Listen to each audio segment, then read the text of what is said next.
Good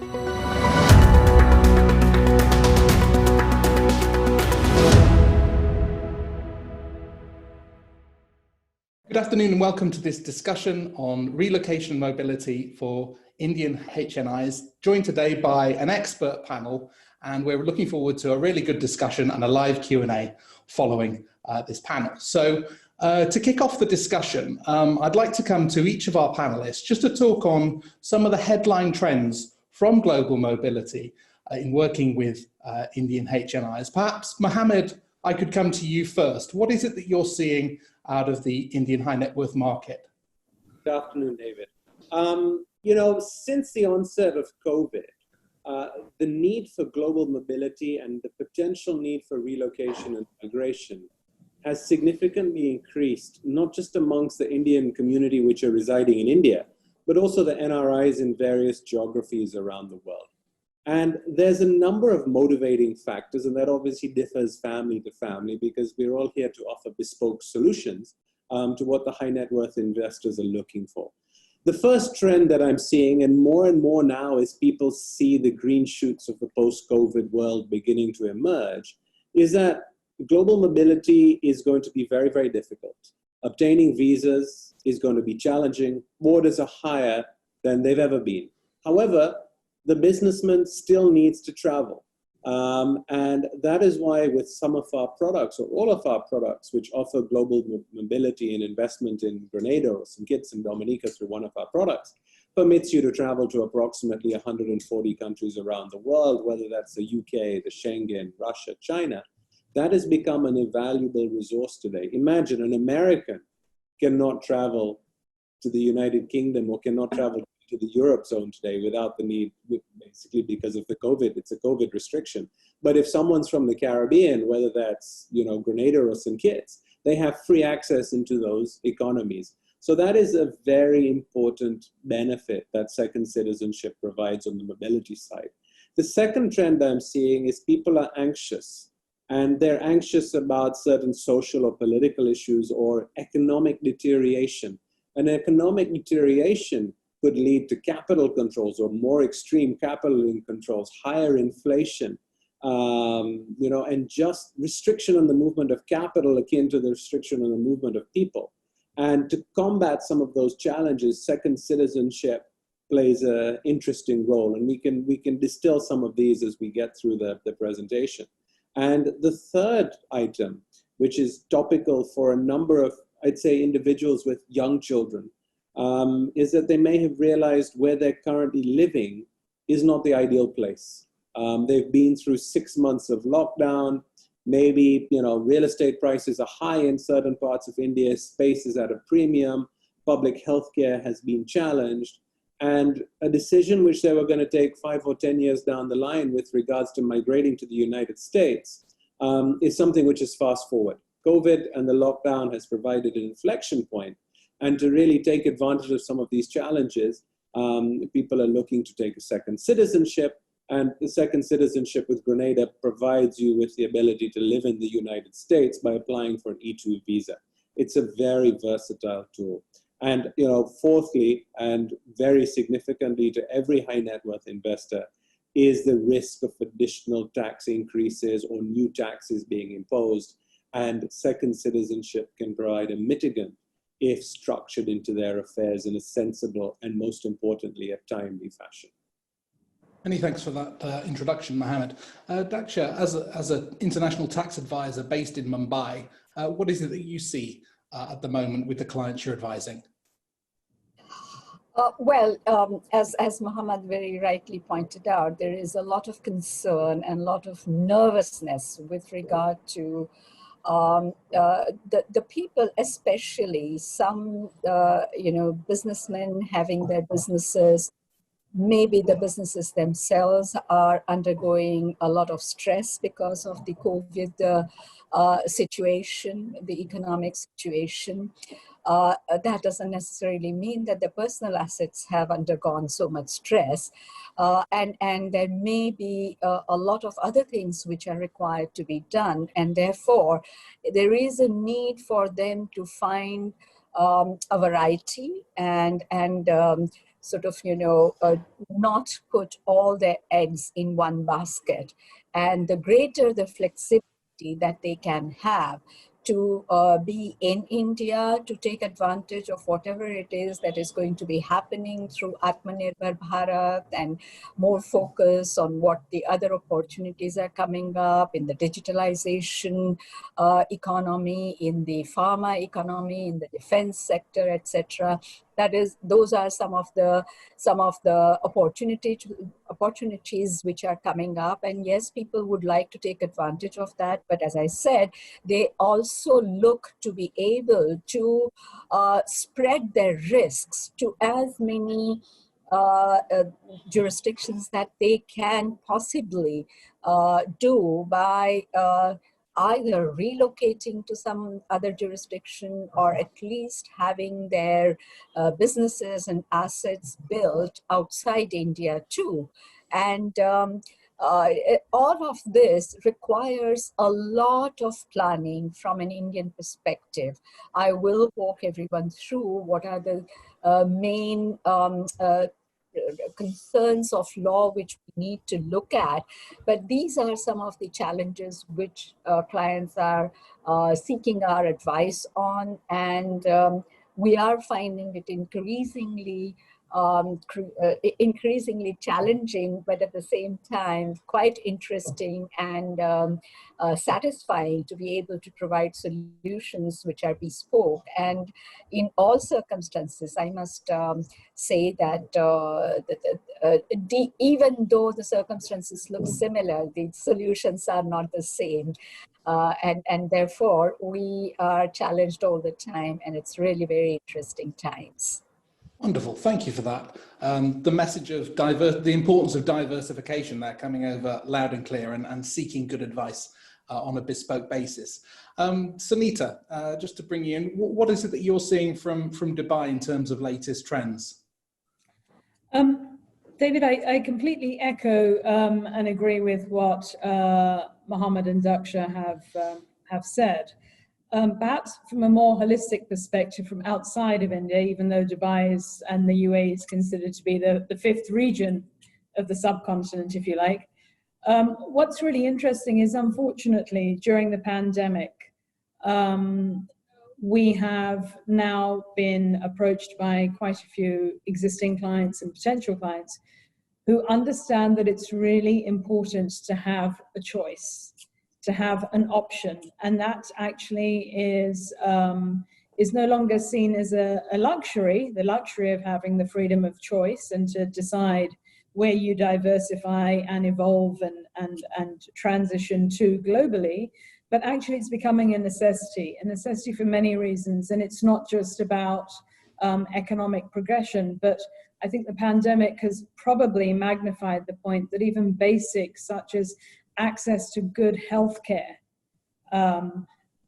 that's where you really need to be able to have a choice, to be able to get access to good healthcare. That's something that is hitting home very loudly, not just, and please don't misunderstand me, it's not just about advising ultra high net worth clients and high net worth clients, it's about advising families. And families in India, the structures in India have changed tremendously. The new gen that's come in, the second gen, the third gens that are on their way as well, understand that perhaps what India held for them and their ancestors to date has worked tremendously well. However, it's time to evolve. It's time for the diaspora to again go through another phase where we are coming out of India. And that's why investment migration is really important. The UAE is very, very interesting. We have seen tremendous development during the pandemic, and I've been speaking about this consistently.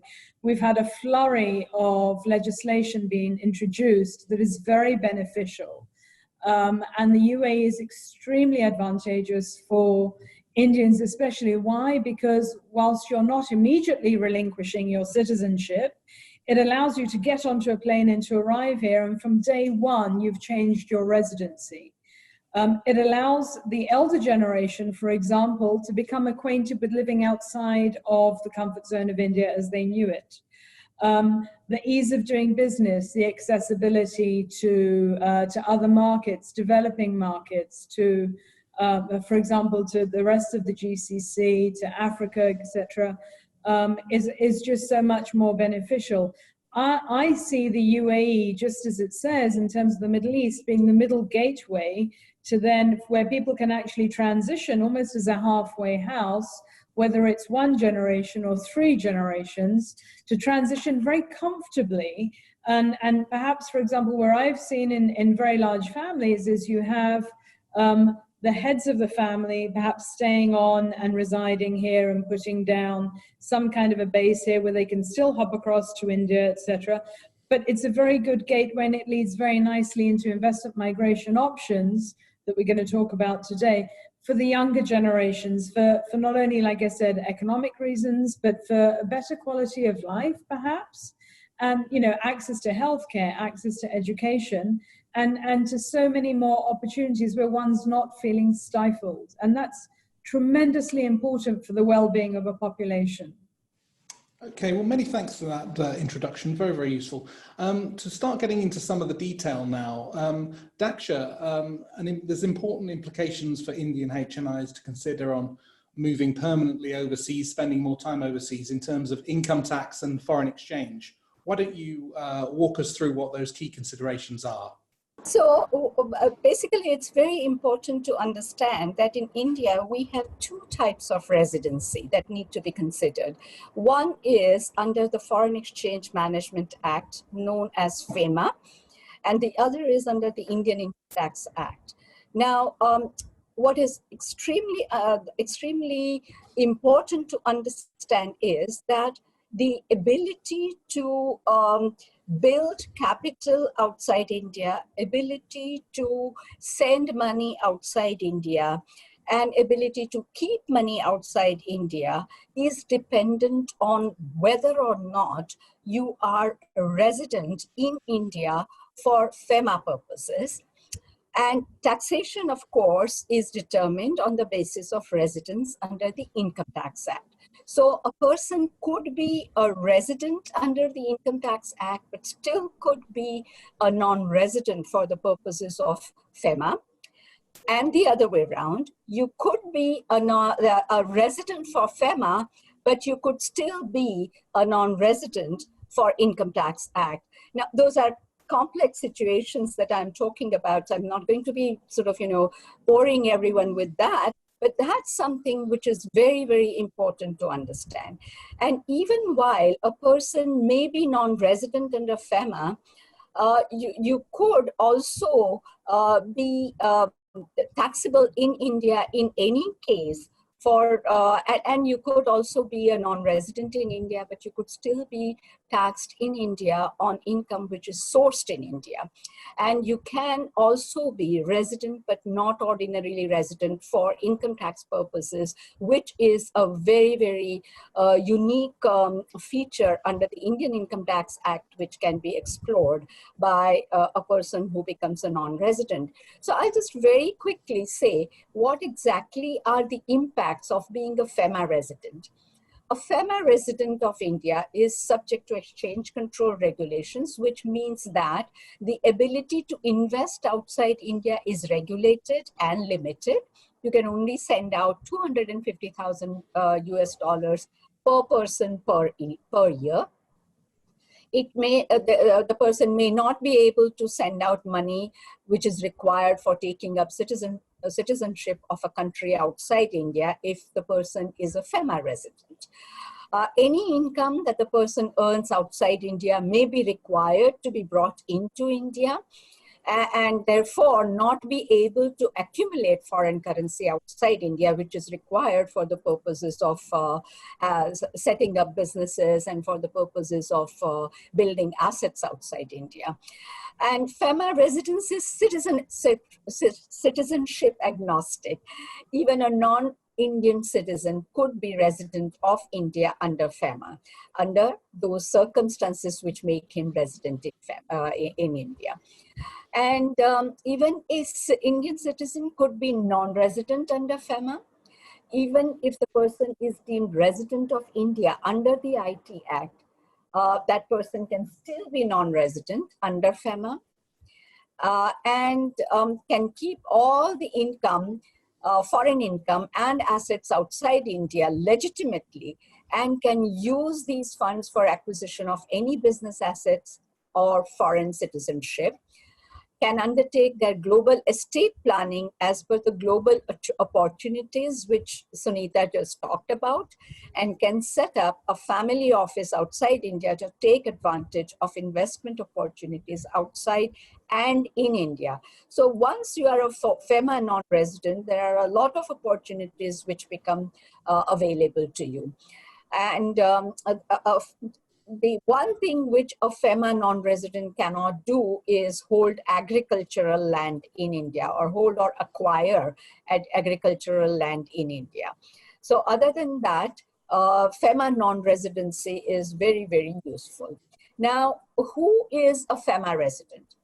FEMA resident in India is a person who resides in India for more than 182 days during a financial year and has come to stay in India, not just to take up employment for a short period of time, but to stay in India for taking up employment in India and for carrying on in India a business or vocation, or for any other purpose in such circumstances as would indicate his intention to stay in India for an uncertain period. That is a person who is a FEMA resident.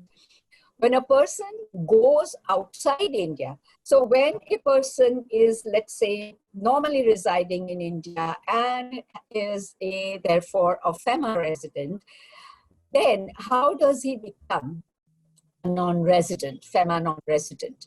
He goes outside India and takes up employment outside India. He carries on a business or vocation outside India, or for any other purposes in such circumstances as it would indicate his intention to stay outside India for an uncertain period. And therefore, a person who is not a FEMA resident is a FEMA non-resident. So it's fairly simple to acquire FEMA non-residency, but it must be planned appropriately. Now let me just talk about income tax residence. So FEMA residence has nothing to do with how you are taxed in India. What is relevant for being taxed in India is income tax residency. So who is a resident in India? Any individual who is physically present in India for more than 182 days in a financial year, or is in India for more than 60 days, plus he has been in India for more than 365 days in immediately preceding 4 years. So this applies to any individual, whether the person is an Indian citizen or a non-citizen. But when it comes to a citizen of India, then if the person is a member of a crew of an Indian ship or goes out to take employment, then the 60 days period that I talked about for being in India is increased to 182 days. So such a citizen could be in India for more than 182 days, up to 182 days, and it could also and then if that person is also in India for more than 365 days in immediately 4 preceding years, then that person becomes a resident in India. For a person who is a citizen of India or a person of Indian origin, that means the person is not a citizen but of Indian origin, then instead of 60 days, the number of days is also increased to 182 days. And if there is another criteria which has been introduced this year, and that is if his total non-foreign source income is more than 1.5 million, and that person stays in India for more than 182 days, then that person also becomes a resident in India.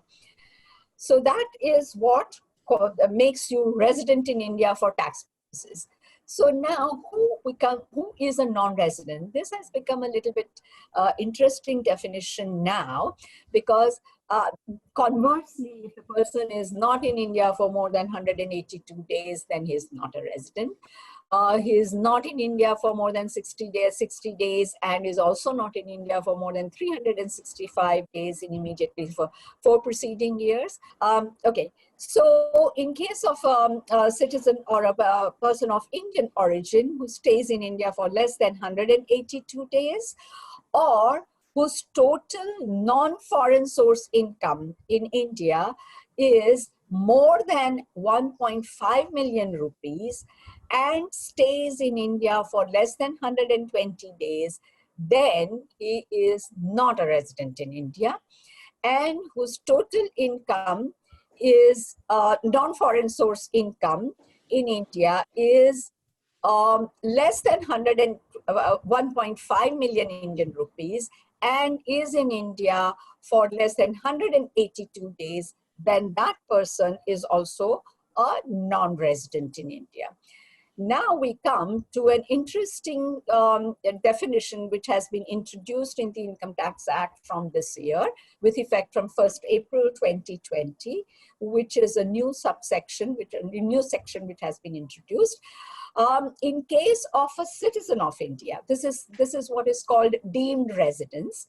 In case of a citizen of India who has income, non-foreign source income, which is more than 1.5 million Indian rupees, is not liable to tax in any other country by reason of domicile, residence, or any other criteria of similar nature, is deemed resident of India regardless of how long that person is present in India. So the person may not be present in India at all, but if his income, that is non-foreign source income, exceeds 1.5 million Indian rupees and is not liable to tax in any other country.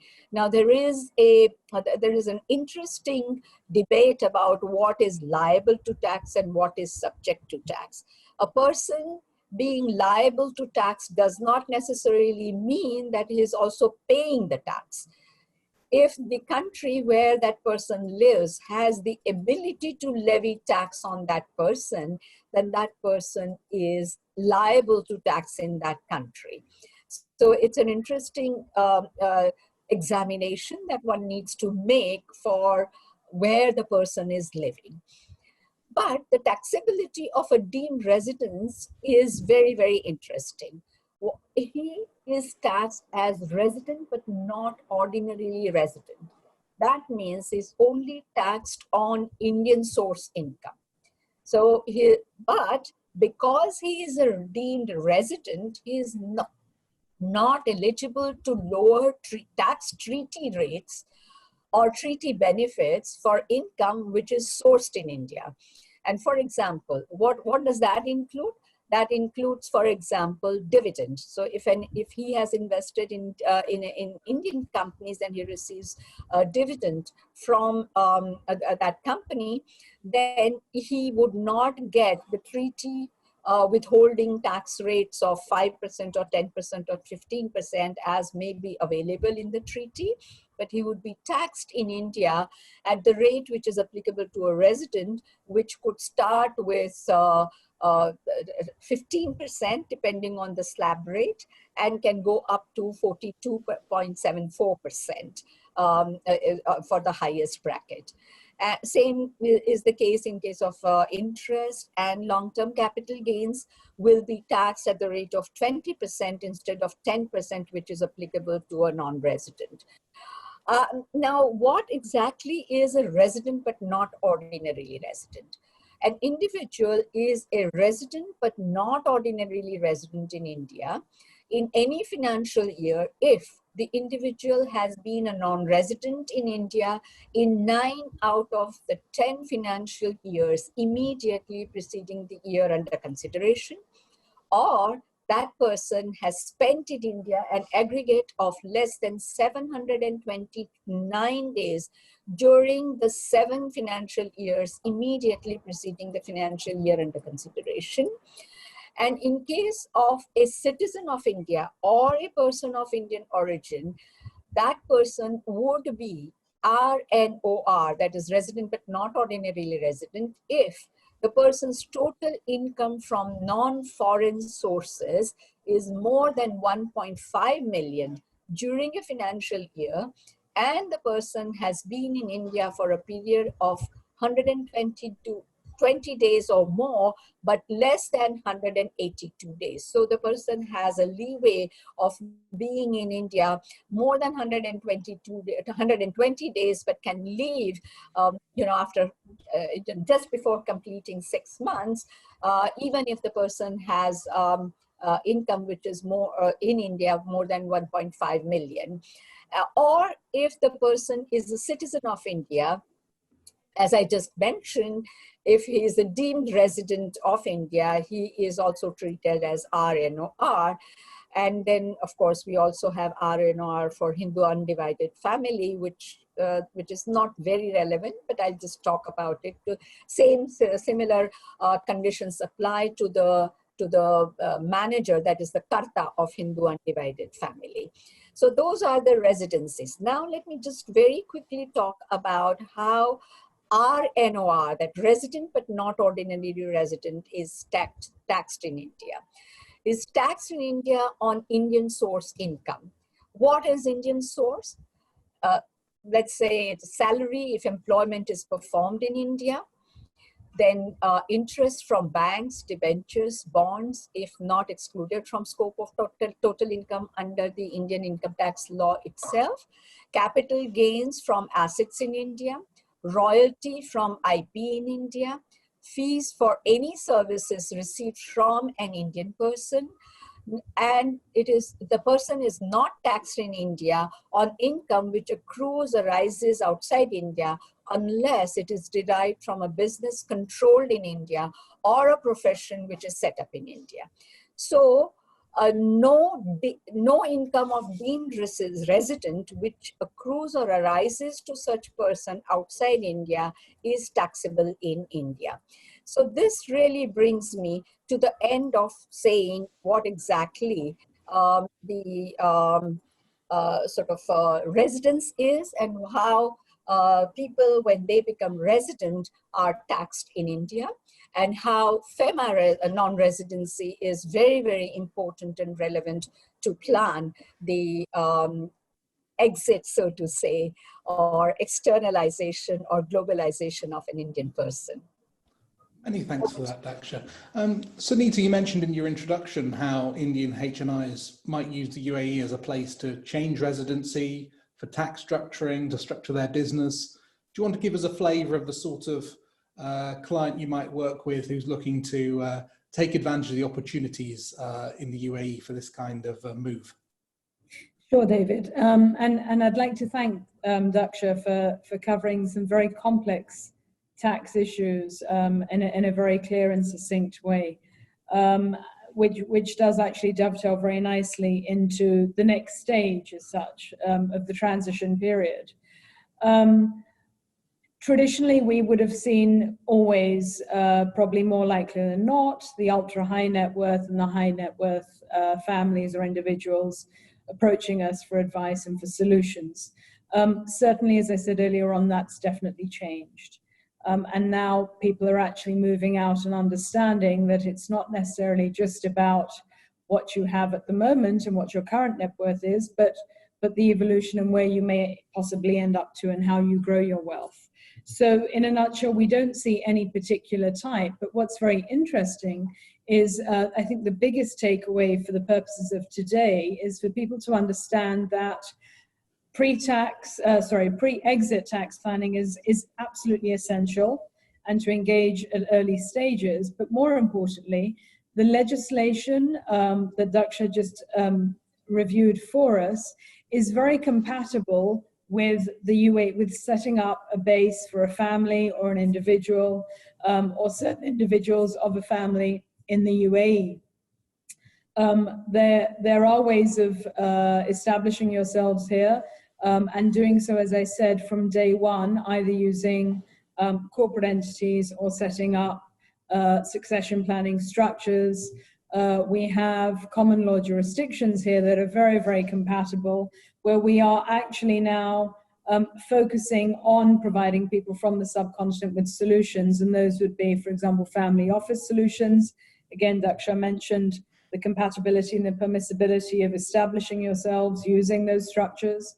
The foundation structure has been tremendously popular in the last 2 years, and we've seen a great exodus of people coming out and then setting up using, like I said, corporate entities, if it's not a wealth planning structure, and obtaining the right of residency using a UAE residence visa and an employment visa, because that is how your residency is linked, to remaining here. That coupled with, as I said, the ease of doing business. And the very latest incentive is what we now have only in the Emirate of Dubai so far. I'm sure the other Emirates are about to follow, is the retirement visa. And again, that's remembering, very importantly, those are visas and not passports. However, they give you a right to remain on a renewable 5-year period. There are certain criteria which are very, very easy to meet, and they can kick in as early as 55 years of age. For someone like me, for example, extremely attractive and something that, you know, ticks the box on many, for many reasons. And then just looking at some of the other incentives that are available, as I said, what's most important for a lot of the Indian advisors, whether they're legal or tax advisors or the clients that are listening to this, to understand is this is probably the first gateway to opening up a whole new world of global mobility. And it works very well. Why? Because, as Daksha was mentioning, there are many time restrictions and days to be taken into account. Some people find that very stifling. Here, once you've set up, if you've got a regular visa, as in not a retirement visa as such, of whichever category, you need to at least pop into the UAE once every 6 months. So you're not forced to remain somewhere. Again, the luxury of choice and giving people options allows it a lot easier for them to actually comprehend and to start to think about. As Indians, we've always been very emotionally tied to our citizenship, absolutely. But as I said, you can then convert, and we'll come on to that with Mohammed next very quickly, but you can convert your citizenship, take an alternative citizenship, and come back in as an overseas citizen of India. So that also ticks those emotive boxes. However, the only restriction on that would be, as Daksha said, the acquisition of agricultural land. And let's be honest, most people don't really take that into consideration in the current day and age anymore. And so the UAE is very good that way. The new retirement visa has even done away with the 6-month residency requirement as such. So it becomes very good. I was just talking about this a couple of days ago with some clients who are based in Switzerland who are in their 60s, and they wanted to then look at perhaps using the retirement visa because they certainly are nowhere near the so-called mental age of retirement. They want to keep working. And so it works beautifully from that perspective, but they can do that. And again, the Swiss have a very specific fiscal regime. And then we can then explore other options such as other European citizenships if necessary, if they wish to relinquish. They like it here, they enjoy the lifestyle, for example, it works very well. Or we can then get involved with citizenship programs such as what Range are doing in terms of Grenada that opens a vast variety to, Mohammed, you said 144, was it? Yes, approximately 140 countries, including the United Kingdom, Schengen, Russia, and China, and many others. I mean, that's just a tremendous amount of choice. So I think it's something that we're seeing inquiries on a regular basis, and it's important to have conversations like this so that people do understand that there are choices. And they don't need to be complicated. And as I said, those choices are even available to people who are not yet deemed high net worth individuals. Thank you, Sunita. And Mohammed, just to bring you in, I mean, it'd be great to hear some detail on how you're helping Indian high net worth clients, particularly those interested in a permanent move to the US using the Grenada Citizenship by Investment Program. Absolutely, David. And I mean, I'd just like to echo some of the points that Daksha and Sunita brought up.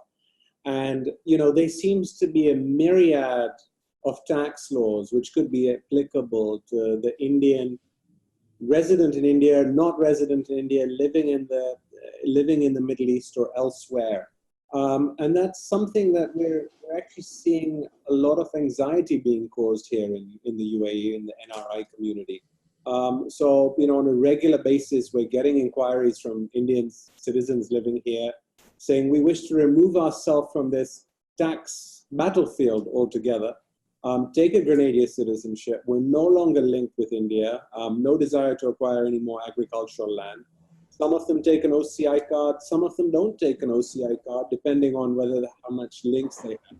Because the C still means citizen, since certain people are anxious that could also lead to some form of extraterritorial tax, because that is a concern in the community here.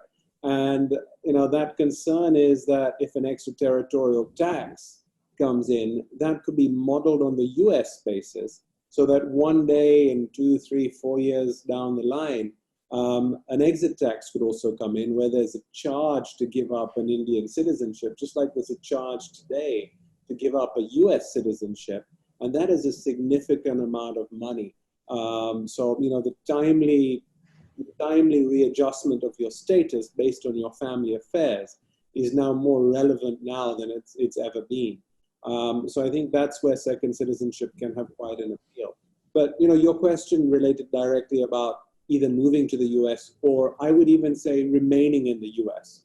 So Mr. Trump has taken a red pen to the EB-5. He's made it significantly more expensive. And the EB-5 is colloquially known as the green card program. So the price point has gone from $500,000 all the way up to 1.8. Yes, there's an exemption at 900,000 if you invest in an area of high unemployment. But the waiting time to obtain an EB-5 for an Indian-born individual is somewhere between 6 to 8 years, depending on when that application is made, which is significant. And then you might jump out of the Indian tax regime, but you may also suddenly end up in the US tax regime because you're taxed on your worldwide income from the outset. So you have to be very careful on that EB-5 product. Mr. Trump has also taken the red pen to the L1 and the H1B. So we're actually seeing a lot of inquiries from Indians and other communities who are on the US on some of these L1 and H1B visas without the ability to renew that product when it expires, and now are looking at Grenada to provide a solution to allow them to obtain an E2 visa to jump into the US on that basis. Now, a little bit about this whole thing is structured.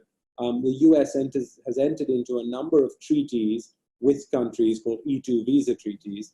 And under that treaty, it says if you're a national of a member state, you have the ability to apply for an E2 visa. What is an E2 visa? It's akin to an entrepreneurial visa. So you could set up PCD in Miami, or Sunita could set up a law firm in Boston. And on the back of that investment in a relatively short 2-month period, you'd make an application at the nearest US consulate. You would get the right to live in the United States for 5 years, which is indefinitely renewable. You can come and go. Your spouse can join you. Your kids get a whole host of educational benefits. So it's a very powerful, cost-effective, and quick way to end up in the United States compared to some of the other options. Grenada is a treaty country by virtue of its, I'd say, invasion by the United States in 1983. And when they entered into this peace treaty, Grenada citizens were awarded E2 visa status. India, unfortunately, doesn't benefit from an E2 visa status and is unlikely to benefit from an E2 visa status in the future, because the same benefits that an Indian gets in the United States, that America needs to get in India. And based on my limited understanding of Indian politics, that's probably not going to be the case for some time. So you need to become a national of a treaty country, and then you have the ability to take advantage of the E2. So we're seeing a lot of people take that play who are actually in the United States and who wish to access that economy to retain there. Or if you're in India, maybe you'll follow the American step for education, or expansion of your businesses, and even potentially have a backup plan, because as Sunita said, a lot of people are using the Middle East as a jurisdiction, which has performed well in the times of COVID, and I think that is really attracting the high net worth investor out of India. And even though that the doors are not fully open into the UAE at present, a significant number of individuals are taking the steps to relocate here, not just on paper, but actually live here. And given some of the complications which can arise from tax or otherwise from an Indian citizenship, they're looking to take a second citizenship, put their UAE residence in that second Caribbean citizenship, Grenada or elsewise, relinquish the Indian document, potentially take the OCI, and you have a new base in the UAE, you have a new base in the Caribbean. And what's important is that one day your children may wish to have an educational footing in the United States, or they may wish to live there, because remember, you are always an expat in this part of the world. And that can be an attractive option to many. So, you know, that's a trend that we're seeing. Multiple trends that we're seeing. I know you asked me a very specific question, and apologizing for answering it in 4 or 5 different ways, but I think it's important to highlight how versatile second citizenship from the Caribbean is, not just to travel, but also as a shield to some potential taxes, and also as a step into more developed economies in the world. Thank you, Mohammed. Very interesting. And Daksha, just to bring you back in, I mean, the clients you're dealing with, I mean, is the US as attractive as a destination for either business, education, lifestyle? What is it that you see from your clients between interest in the US, Europe, other destinations? Is there anything that comes out as a trend? It's very interesting. Different kinds of clients have different kinds of preferences for the jurisdictions. But I must say, because the Middle East offers a lot of opportunities, and Sunita very rightly said, an intermediary jurisdiction which becomes a sort of launching pad for taking up citizenship or residency in other jurisdictions. And so therefore, what we are seeing is that at least the older generation sort of, you know, takes up builds their bearings in the Middle East, and then it is the younger generation which sort of, you know, leapfrogs to going outside, taking up a citizenship or residency in Canada or Australia or some part of Europe, or even US or UK. A lot of the high net worth individuals like to take advantage of the UK real estate boom or dip, whatever you call it. It's a very attractive thing that they are looking at. So there are a lot of different kind of trends, different kind of opportunities that we see people wanting to explore. But certainly what we are seeing is that even if the person is not necessarily very high net worth, they are exploring the ability for them to be to have the opportunity to have the flexibility to either live in India if they wish to, or have a foot somewhere else. And it was interesting to hear what Muhammad was saying about Grenada offering a very interesting opportunity, because that opportunity actually comes very nicely when you look at the estate duties and the inheritance taxes, both in the US and the UK. So if you're not a resident, sort of, you haven't become a citizen or green card holder, of course, green card holder has a little limited estate duty, but yes, if you're a citizen, not only the exit tax, but you also have a significant amount of estate duty, which you can perhaps plan around if you are a citizen in Grenada. Similarly, in the UK, UK. Of course, I wouldn't want to talk about it because I'm not qualified to talk about the US and the UK, but those are the opportunities which I believe can be very, very beneficially explored, putting the whole thing together very nicely with Sunita helping out, Mohammed helping out, and then having us having some US and the UK people advise on that. And very, very nice structures can be provided to Indian individuals who want to become globalized. Fantastic. Sunita, we touched on the UK there. I mean, do you, from Dubai, obviously Stevens and Harwood has a very strong London office and great expertise around UK legal matters. What kind of work might you do with a client looking at moving to the UK or who owns UK real estate, for example? Sure. I mean, just to touch on that and to add up to what Daksha was saying, is that interestingly, India has got, for inheritance tax purposes, just 5 global treaties in place. And the UK is actually one of those destinations partners for UK inheritance tax purposes. So just as Daksha was saying right at the beginning, that it's essential to take some pre-exit tax planning advice. Similarly, with the UK, yes, there are tremendous incentives at the moment in terms of acquiring properties relating to stamp duty, etc. The question is, how would you best acquire that property in the most tax efficient manner without being exposed to a large fiscal bill at the point of disposal? There are structures available. Some structures may work better.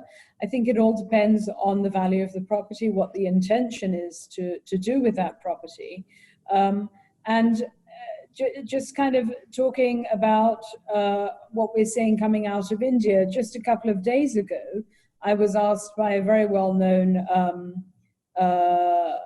personality whether Uruguay would be the right option.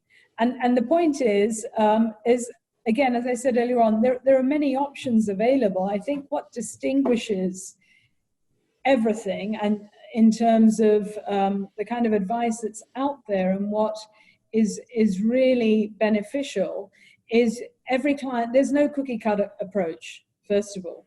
From an Indian perspective, the point is some of them would actually use Mohammed's scheme, which is not just, by the way, $220,000 to purchase a passport.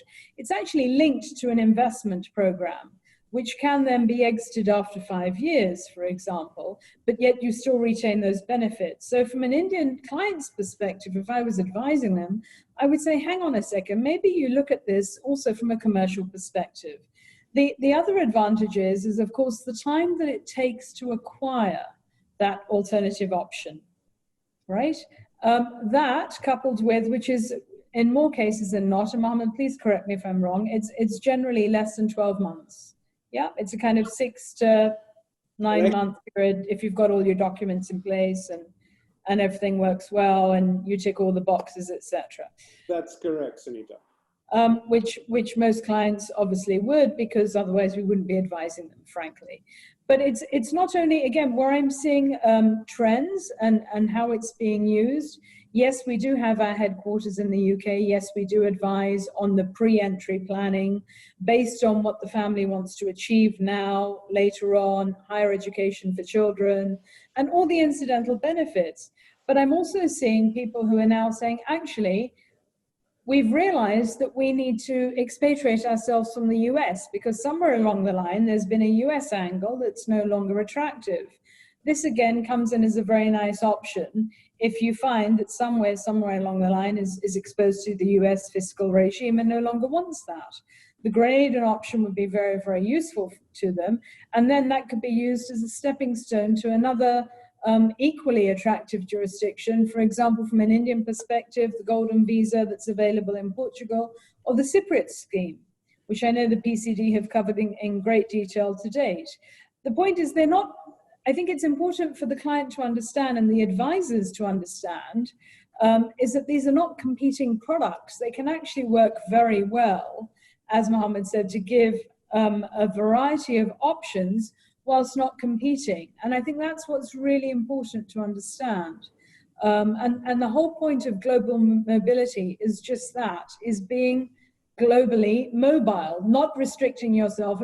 It would be disastrous to have an Indian client exit from India only to find themselves stuck in another jurisdiction, and then with no further, you've exhausted all your liquidity as such in setting up this transitional base, and then you're not able to go any further.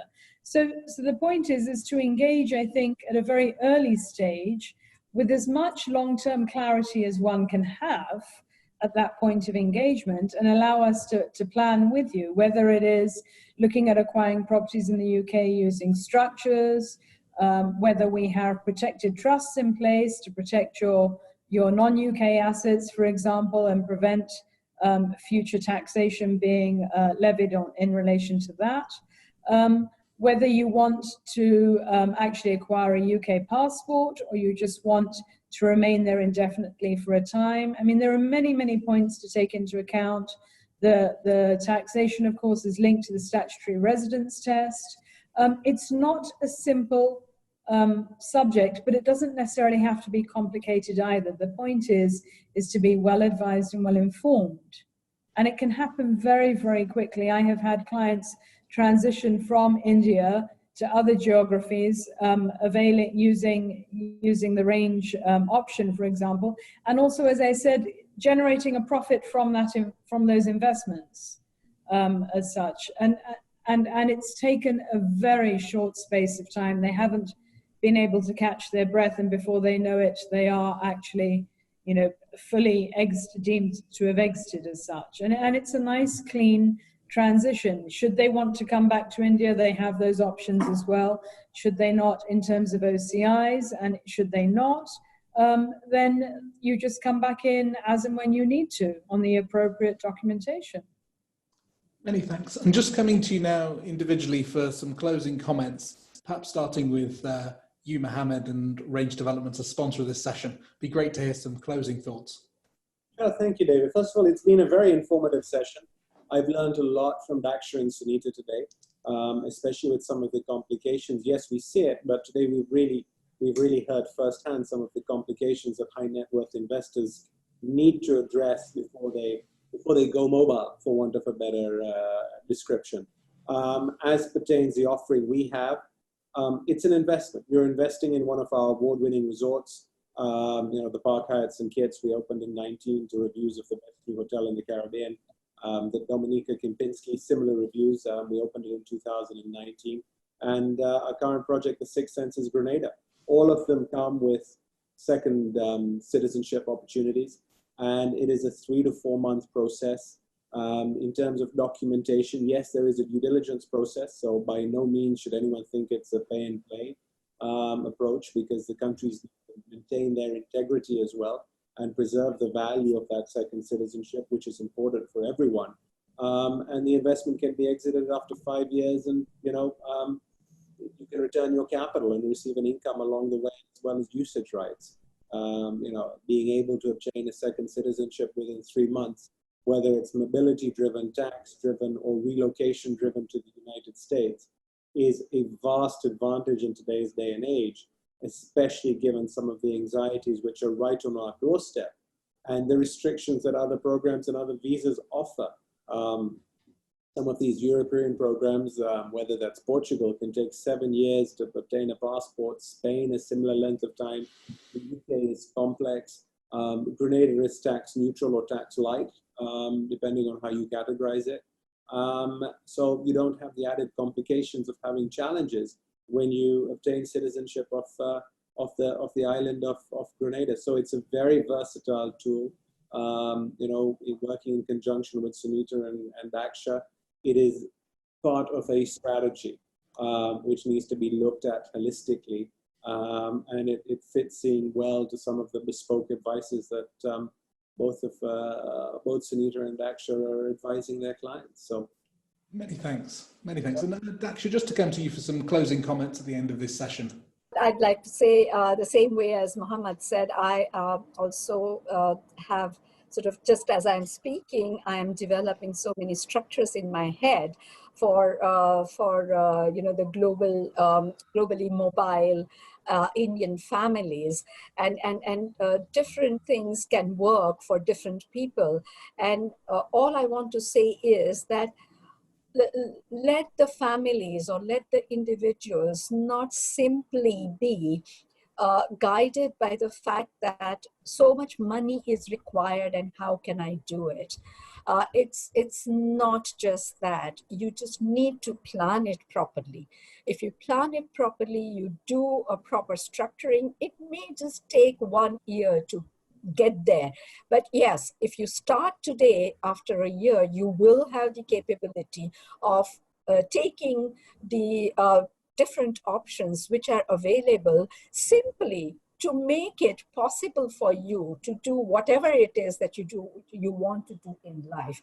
Not, and as Sunita said, you can always come back to India for whatever it is that you want to do in India. No one's saying that you are away from India forever, but it certainly is very, very important for people to think how they can expand and come out of their cocoon and think of what it is that they can do as a globally mobile person. Thank you. And Sunita, closing comments as we come towards the live Q&A here in this webinar. Yes, do get proper advice. It doesn't need to be daunting. That's our job. Our job is to simplify matters for the clients and for Indian partners on the ground and for Indian advisors on the ground, and to help them, to handhold clients through. It's not necessarily expensive either, but I think in the current day and age, if nothing else, where the kind of looming dread of new fiscal introductions coming into play in India is actually now more becoming a reality on a daily basis, where we are facing a very unfortunate but very dire situation in India. This is something that I would say to clients, to their advisors, please take heed. Please get in touch with any of us to learn about options so that you have advised your clients well in advance, and not that you find that they are then caught by some new legislation that comes in that's just terribly, terribly stifling and becomes almost impossible to have any global mobile options. We're all here to help. I know for my team, for example, we don't just cover the Middle East, but we cover, as you know, headquarters are based in the UK, but we also have a completely global seamless team where we cover Singapore, Hong Kong, the Far East, China. We have Canadian and US advisors, and that's what's important. That's what the client needs now, which is to have an informed decision, giving them all their true global options. And I'd just like to say thank you to Daksha for simplifying a lot of the Indian points, which I know a lot of the international audience will be very grateful for as well. So on behalf of them, thank you, because it is a complex minefield for some of us. And to Mohammed as well, that you're providing options for people that are everybody. And I think, again, it's important to understand that it's not just for the ultra high net worth, it's not just for the high net worth, it could be for the family that is in the process of growth, that you're actually providing people with immediate, real and accessible solutions. And that's really important, like I said, for the wellness of a population. So thank you. And thank you, David. Pleasure. Many thanks for speaking to me today. We look forward to taking some questions from our audience live on the webinar. Thank you.